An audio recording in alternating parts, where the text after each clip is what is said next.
وَلَمَّا جَاءَتْ رُسُلُنَا إِبْرَاهِيمَ بِالْبُشْرَى قَالُوا إِنَّا مُهْلِكُو أَهْلِ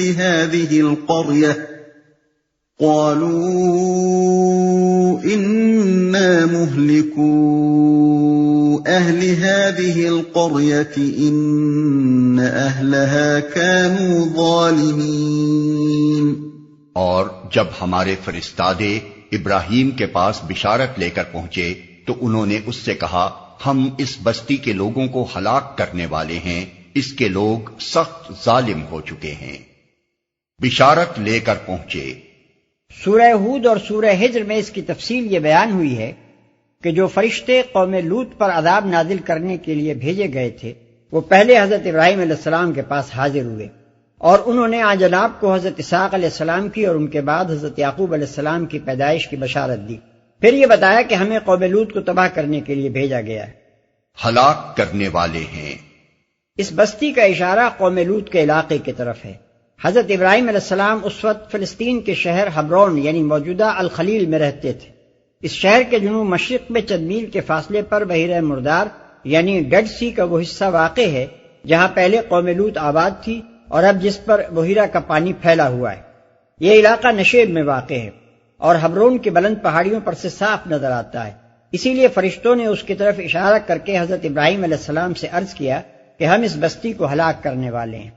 قال إن فيها لوطا قالوا نحن أعلم بمن فيها لننجينه وأهله إلا امرأته كانت من الغابرين۔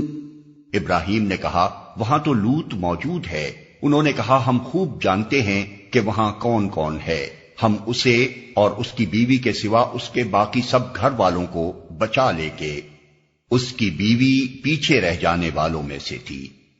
لوط موجود ہے۔ سورہ ہود میں اس قصے کا ابتدائی حصہ یہ بیان کیا گیا ہے کہ سب سے پہلے تو حضرت ابراہیم علیہ السلام فرشتوں کو انسانی شکل میں دیکھ کر ہی گھبرا گئے، کیونکہ اس شکل میں فرشتوں کا آنا کسی خطرناک مہم کا پیش خیمہ ہوا کرتا ہے۔ پھر جب انہوں نے آپ کو بشارت دی اور آپ کی گھبراہٹ دور ہو گئی اور آپ کو معلوم ہوا کہ یہ مہم قوم لوط کی طرف جا رہی ہے تو آپ اس قوم کے لیے بڑے اصرار کے ساتھ رحم کی درخواست کرنے لگے۔ چنانچہ ارشاد ہوا فَلَمَّا ذَهَبَ عَنْ إِبْرَاهِيمَ الرَّؤُ وَجَاءَتْهُ الْبُشْرَى يُجَادِلُنَا فِي قَوْمِ لُوطٍ إِنَّ إِبْرَاهِيمَ لَحَلِيمٌ أَوَّاهٌ مُنِيبٌ۔ مگر یہ درخواست قبول نہ ہوئی اور فرمایا گیا کہ اس معاملے میں اب کچھ نہ کہو، تمہارے رب کا فیصلہ ہو چکا ہے اور یہ عذاب اب ٹلنے والا نہیں ہے۔ یا ابراہیم اعرض عن ھذا انہ قد جاء امر ربک وانہم آتیہم عذاب غیر مردود۔ اس جواب سے جب ابراہیم علیہ السلام کو یہ امید باقی نہ رہی کہ قوم لوط کی مہلت میں کوئی اضافہ ہو سکے گا، تب انہیں حضرت لوط علیہ السلام کی فکر لاحق ہوئی اور انہوں نے وہ بات عرض کی جو یہاں نقل کی گئی ہے کہ وہاں تو لوط موجود ہے، یعنی یہ عذاب اگر لوط علیہ السلام کی موجودگی میں نازل ہوا تو وہ اور ان کے اہل و عیال اس سے کیسے محفوظ رہیں گے؟ پیچھے رہ جانے والوں میں سے تھی۔ اس عورت کے متعلق سورہ تحریم آیت 10 میں بتایا گیا ہے کہ یہ حضرت لوط علیہ السلام کی وفادار نہ تھی، اسی وجہ سے اس کے حق میں یہ فیصلہ کیا گیا کہ وہ بھی ایک نبی کی بیوی ہونے کے باوجود عذاب میں مبتلا کر دی جائے۔ اغلب یہ ہے کہ حضرت لوط علیہ السلام ہجرت کے بعد جب اردن کے علاقے میں آ کر آباد ہوئے ہوں گے تو انہوں نے اسی قوم میں شادی کر لی ہوگی، لیکن ان کی صحبت میں ایک عمر گزار دینے کے بعد بھی یہ عورت ایمان نہ لائی اور اس کی ہمدردیاں اور دلچسپیاں اپنی قوم ہی کے ساتھ وابستہ رہیں۔ چونکہ اللہ تعالیٰ کے ہاں رشتہ داریاں اور برادریاں کوئی چیز نہیں ہیں، ہر شخص کے ساتھ معاملہ اس کے اپنے ایمان و اخلاق کی بنیاد پر ہوتا ہے، اس لیے پیغمبر کی بیوی ہونا اس کے لیے کچھ بھی نافع نہ ہو سکا اور اس کا انجام اپنے شوہر کے ساتھ ہونے کے بجائے اپنی اس قوم کے ساتھ ہوا جس کے ساتھ اس نے اپنا دین و اخلاق وابستہ کر رکھا تھا۔ وَلَمَّا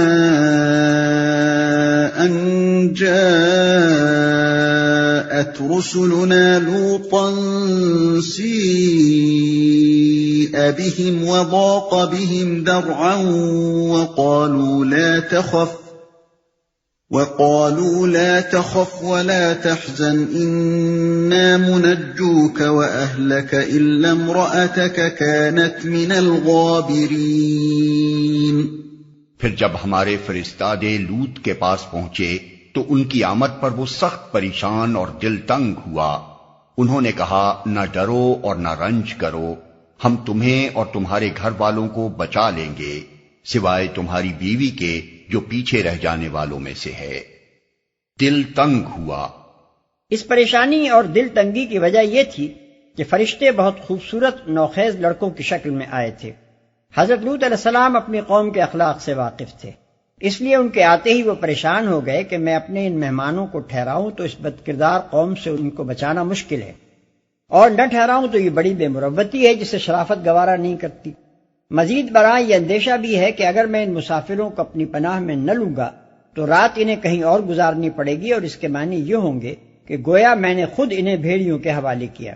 اس کے بعد کا قصہ یہاں بیان نہیں کیا گیا ہے، اس کی تفصیلات سورہ ہود، الحجر اور القمر میں بیان ہوئی ہیں کہ ان لڑکوں کی آمد کی خبر سن کر شہر کے بہت سے لوگ حضرت لوط علیہ السلام کے مکان پر ہجوم کر کے آ گئے اور اصرار کرنے لگے کہ وہ اپنے ان مہمانوں کو بدکاری کے لیے ان کے حوالے کر دیں۔ نہ ڈرو اور نہ رنج کرو، یعنی ہمارے معاملے میں نہ اس بات سے ڈرو کہ یہ لوگ ہمارا کچھ بگاڑ سکیں گے، اور نہ اس بات کے لیے فکر مند ہو کہ ہمیں ان سے کیسے بچایا جائے۔ یہی موقع تھا جب فرشتوں نے حضرت لوط علیہ السلام پر یہ راز فاش کیا کہ وہ انسان نہیں بلکہ فرشتے ہیں جنہیں اس قوم پر عذاب نازل کرنے کے لیے بھیجا گیا ہے۔ سورہ ہود میں اس کی تصریح ہے کہ جب لوگ حضرت لوط علیہ السلام کے گھر میں گھسے چلے آ رہے تھے اور آپ نے محسوس کیا کہ اب آپ کسی طرح بھی اپنے مہمانوں کو ان سے نہیں بچا سکتے تو آپ پریشان ہو کر چیخ اٹھے کہ لو ان لی بکم قوتا او آوی الی رکن شدید، یعنی کاش میرے پاس تمہیں ٹھیک کر دینے کی طاقت ہوتی یا کسی زور آور کی حمایت میں پا سکتا۔ اس وقت فرشتوں نے کہا یا لوط انا رسل ربک لن یصلوا الیک، یعنی اے لوط ہم تمہارے رب کے بھیجے ہوئے فرشتے ہیں، یہ تم تک ہرگز نہیں پہنچ سکتے۔ انا منزلون على اہل هذه القرية رجزا من السماء بما كانوا يفسقون، ہم اس بستی کے لوگوں پر آسمان سے عذاب نازل کرنے والے ہیں اس فسق کی بدولت جو یہ کرتے رہے ہیں۔ وَلَقَدْ تَرَكْنَا مِنْهَا آيَةً بَيِّنَةً لِقَوْمٍ يَعْقِلُونَ، اور ہم نے اس بستی کی ایک کھلی نشانی چھوڑ دی ہے ان لوگوں کے لیے جو عقل سے کام لیتے ہیں۔ کھلی نشانی چھوڑ دی ہے۔ اس کھلی نشانی سے مراد ہے بحیرہ مردار، جسے بحر لوط بھی کہا جاتا ہے۔ قرآن مجید میں متعدد مقامات پر کفار مکہ کو خطاب کر کے فرمایا گیا ہے کہ اس ظالم قوم پر اس کے کرتوتوں کی بدولت جو عذاب آیا تھا اس کی ایک نشانی آج بھی شاہراہ عام پر موجود ہے، جسے تم شام کی طرف اپنے تجارتی سفروں میں جاتے ہوئے شب و روز دیکھتے ہو۔ وَإِنَّهَا لَبِسَبِيلٍ مُقِيمٍ الحجر، اور وَإِنَّكُمْ لَتَمُرُّونَ عَلَيْهِمْ مُصْبِحِينَ وَبِاللَّيْلِ الصافات۔ موجودہ زمانے میں یہ بات قریب قریب یقین کے ساتھ تسلیم کی جا رہی ہے کہ بحیرہ مردار کا جنوبی حصہ ایک ہولناک زلزلے کی وجہ سے زمین میں دھس جانے کی بدولت وجود میں آیا ہے، اور اسی دھسے ہوئے حصے میں قوم لوط کا مرکزی شہر سدوم واقع تھا۔ اس حصے میں پانی کے نیچے کچھ ڈوبی ہوئی بستیوں کے آثار بھی پائے جاتے ہیں۔ حال میں جدید آلات غوطہ زنی کی مدد سے یہ کوشش شروع ہوئی ہے کہ کچھ لوگ نیچے جا کر ان آثار کی جستجو کریں، لیکن ابھی تک ان کوششوں کے نتائج سامنے نہیں آئے ہیں۔ وَإِلَى مَدْيَنَ أَخَاهُمْ شُعَيْبًا فَقَالَ يَا قَوْمِ اعْبُدُوا اللَّهَ وَارْجُوا الْيَوْمَ الْآخِرَ وَلَا تَعْثَوْا فِي الْأَرْضِ مُفْسِدِينَ۔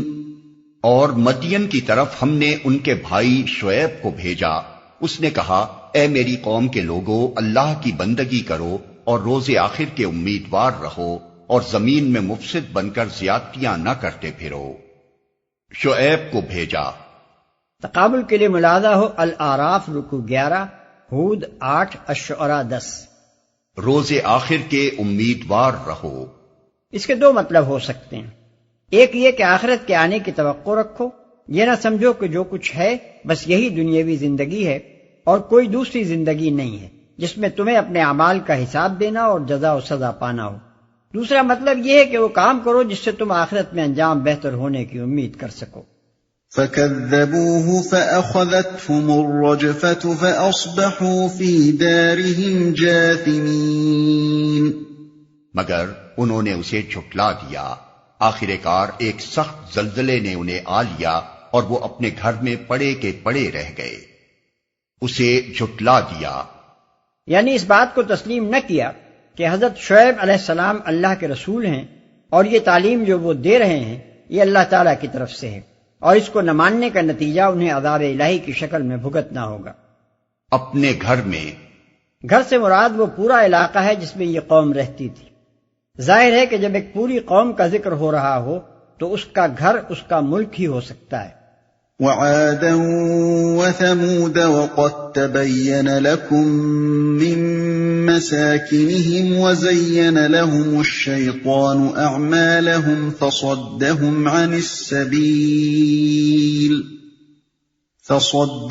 عَنِ السَّبِيلِ وَكَانُوا مُسْتَبْصِرِينَ۔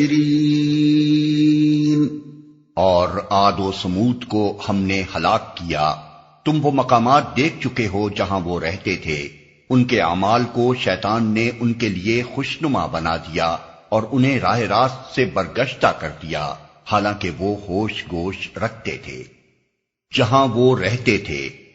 عرب کے جن علاقوں میں یہ دونوں قومیں آباد تھیں ان سے عرب کا بچہ بچہ واقف تھا۔ جنوبی عرب کا پورا علاقہ جو اب احقاف، یمن اور حضرموت کے نام سے معروف ہے، قدیم زمانے میں عاد کا مسکن تھا اور اہل عرب اس کو جانتے تھے۔ حجاز کے شمالی حصے میں رابغ سے عقبہ تک اور مدینہ و خیبر سے تیمہ اور تبوک تک کا سارا علاقہ آج بھی سمود کے آثار سے بھرا ہوا ہے، اور نزول قرآن کے زمانے میں یہ آثار موجودہ حالت سے کچھ زیادہ ہی نمایاں ہوں گے۔ وہ ہوش گوش رکھتے تھے، یعنی جاہل و نادان نہ تھے، اپنے اپنے وقت کے بڑے ترقی یافتہ لوگ تھے اور اپنی دنیا کے معاملات انجام دینے میں پوری ہوشیاری اور دانائی کا ثبوت دیتے تھے۔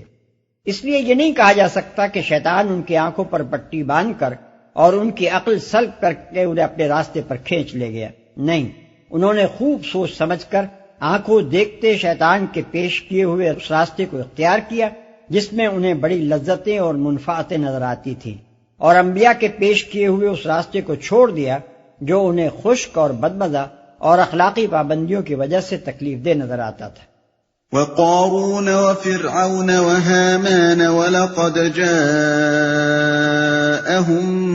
مُّوسَىٰ بِالْبَيِّنَاتِ فَاسْتَكْبَرُوا فِي الْأَرْضِ وَمَا كَانُوا سَابِقِينَ۔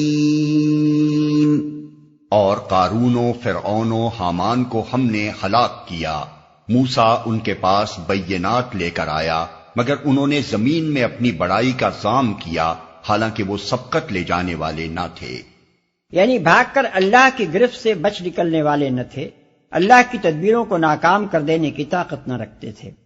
فَكُلًّا أَخَذْنَا بِذَنبِهِ فَمِنْهُمْ مَنْ أَرْسَلْنَا عَلَيْهِ حَاصِبًا وَمِنْهُمْ مَنْ أَخَذَتْهُ الصَّيْحَةُ وَمِنْهُمْ مَنْ خَسَفْنَا بِهِ الْأَرْضَ وَمِنْهُمْ مَنْ أَغْرَقْنَا وَمَا كَانَ اللَّهُ لِيَظْلِمَهُمْ وَلَكِنْ كَانُوا أَنفُسَهُمْ يَظْلِمُونَ۔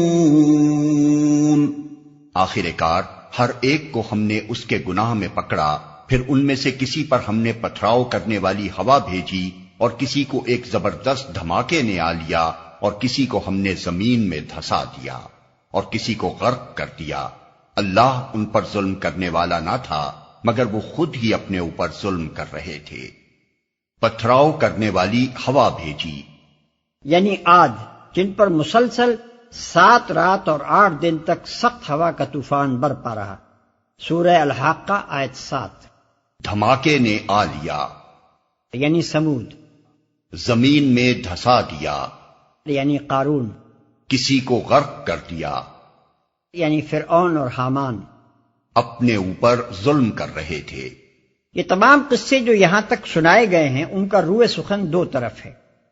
ایک طرف یہ اہل ایمان کو سنائے گئے ہیں تاکہ وہ پست ہمت اور دل شکستہ و مایوس نہ ہوں، اور مشکلات و مصائب کے سخت سے سخت طوفان میں بھی صبر و استقلال کے ساتھ حق و صداقت کا علم بلند کیے رکھیں، اور اللہ تعالیٰ پر بھروسہ رکھیں کہ آخرکار اس کی مدد ضرور آئے گی اور وہ ظالموں کو نیچا دکھائے گا اور کلمہ حق کو سربلند کر دے گا۔ دوسری طرف یہ ان ظالموں کو بھی سنائے گئے ہیں جو اپنے نزدیک تحریک اسلامی کا بالکل قلع قبا کر دینے پر تلے ہوئے تھے۔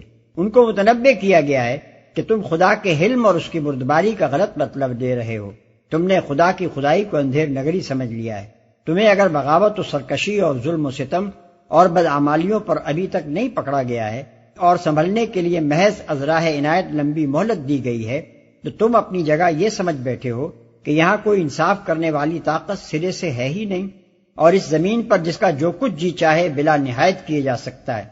یہ غلط فہمی آخرکار تمہیں جس انجام سے دوچار کر کے رہے گی وہ وہی انجام ہے جو تم سے پہلے قوم نوح اور قوم لوط اور قوم شعیب علیہ السلام دیکھ چکی ہے، جس سے عاد و سمود دوچار ہو چکے ہیں اور جسے قارون و فرعون نے دیکھا ہے۔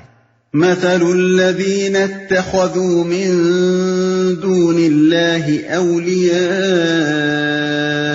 كمثل العنكبوت اتخذت بيتا وإن أوهن البيوت لبيت العنكبوت لو كانوا يعلمون۔ جن لوگوں نے اللہ کو چھوڑ کر دوسرے سرپرست بنا لیے ہیں ان کی مثال مکڑی جیسی ہے جو اپنا ایک گھر بناتی ہے، اور سب گھروں سے زیادہ کمزور گھر مکڑی کا گھر ہی ہوتا ہے۔ کاش یہ لوگ علم رکھتے۔ اوپر جتنی قوموں کا ذکر کیا گیا ہے وہ سب شرک میں مبتلا تھیں، اور اپنے معبودوں کے متعلق ان کا عقیدہ یہ تھا کہ یہ ہمارے حامی و مددگار اور سرپرست یعنی گارڈینز ہیں، ہماری قسمتیں بنانے اور بگاڑنے کی قدرت رکھتے ہیں۔ ان کی پوجا پاٹ کر کے اور انہیں نذر و نیاز دے کر جب ہم ان کی سرپرستی حاصل کر لیں گے تو یہ ہمارے کام بنائیں گے اور ہم کو ہر طرح کی آفات سے محفوظ رکھیں گے۔ لیکن جیسا کہ اوپر کے تاریخی واقعات میں دکھایا گیا ہے، ان کے یہ تمام عقائد و اوہام اس وقت بالکل بے بنیاد ثابت ہوئے جب اللہ تعالیٰ کی طرف سے ان کی بربادی کا فیصلہ کر دیا گیا۔ اس وقت کوئی دیوتا، کوئی اوتار، کوئی ولی، کوئی روح اور کوئی جن یا فرشتہ جسے وہ پوچھتے تھے ان کی مدد کو نہ آیا، اور اپنی باطل توقعات کی ناکامی پر کف افسوس بلتے ہوئے وہ سب پیوند خاک ہو گئے۔ ان واقعات کو بیان کرنے کے بعد اب اللہ تعالیٰ مشرکین کو متنبہ کر رہا ہے کہ کائنات کے حقیقی مالک و فرمانروا کو چھوڑ کر بالکل بے اختیار بندوں اور سراسر خیالی معبودوں کے اعتماد پر جو توقعات کا گھرودہ تم نے بنا رکھا ہے اس کی حقیقت مکڑی کے جالے سے زیادہ کچھ نہیں ہے۔ جس طرح مکڑی کا جالا ایک انگلی کی چوٹ بھی برداشت نہیں کر سکتا، اسی طرح تمہاری توقعات کا یہ گھرودہ بھی خدا کی تدبیر سے پہلا تصادم ہوتے ہی پاش پاش ہو کر رہ جائے گا۔ یہ محض جہالت کا کرشمہ ہے کہ تم اوہام کے اس چکر میں پڑے ہوئے ہو۔ حقیقت کا کچھ بھی علم تمہیں ہوتا تو تم ان بے بنیاد سہاروں پر اپنا نظام حیات کبھی تعمیر نہ کرتے۔ حقیقت بس یہ ہے کہ اختیارات کا مالک اس کائنات میں ایک رب العالمین کے سوا کوئی نہیں ہے، اور اسی کا سہارا وہ سہارا ہے جس پر اعتماد کیا جا سکتا ہے۔ فَمَن يَكْفُرْ بِالطَّاغُوتِ وَيُؤْمِن بِاللَّهِ فَقَدِ اسْتَمْسَكَ بِالْعُرْوَةِ الْوُثْقَىٰ لَا انفصام لَهَا وَاللَّهُ سَمِيعٌ عَلِيمٌ۔ البقرہ آیت 256۔ یعنی جو طاغوت سے کفر کرے اور اللہ پر ایمان لائے اس نے وہ مضبوط سہارا تھام لیا جو کبھی ٹوٹنے والا نہیں ہے، اور اللہ سب کچھ سننے اور جاننے والا ہے۔ ان اللہ یعلم ما يدعون من دونه من شیء وهو العزیز الحکیم۔ یہ لوگ اللہ کو چھوڑ کر جس چیز کو بھی پکارتے ہیں اللہ اسے خوب جانتا ہے اور وہی زبردست اور حکیم ہے۔ یعنی اللہ کو ان سب چیزوں کی حقیقت خوب معلوم ہے جنہیں یہ لوگ معبود بنائے بیٹھے ہیں اور مدد کے لیے پکارتے ہیں۔ ان کے اختیار میں کچھ بھی نہیں ہے، طاقت کا مالک صرف اللہ ہی ہے اور اسی کی تدبیر و حکمت اس کائنات کا نظام چلا رہی ہے۔ ایک دوسرا ترجمہ اس آیت کا یہ بھی ہو سکتا ہے کہ اللہ خوب جانتا ہے کہ اسے چھوڑ کر جنہیں یہ لوگ پکارتے ہیں وہ کچھ بھی نہیں ہے، یعنی بے حقیقت ہے، اور عزیز و حکیم بس وہی ہے۔ وَتِلْكَ الْأَمْثَالُ نَضْرِبُهَا لِلنَّاسِ وَمَا يَعْقِلُهَا إِلَّا الْعَالِمُونَ خَلَقَ اللَّهُ السَّمَاوَاتِ وَالْأَرْضَ بِالْحَقِّ إِنَّ فِي ذَلِكَ لَآيَةً لِلْمُؤْمِنِينَ۔ یہ مثالیں ہم لوگوں کی فہمائش کے لیے دیتے ہیں، مگر ان کو وہی لوگ سمجھتے ہیں جو علم رکھنے والے ہیں۔ اللہ نے آسمانوں اور زمین کو برحق پیدا کیا ہے، در حقیقت اس میں ایک نشانی ہے اہل ایمان کے لیے۔ برحق پیدا کیا ہے یعنی کائنات کا یہ نظام حق پر قائم ہے نہ کہ باطل پر۔ اس نظام پر جو شخص بھی صاف ذہن کے ساتھ غور کرے گا اس پر یہ بات کھل جائے گی کہ یہ زمین و آسمان اوہام و تخیلات پر نہیں بلکہ حقیقت و واقعیت پر کھڑے ہیں۔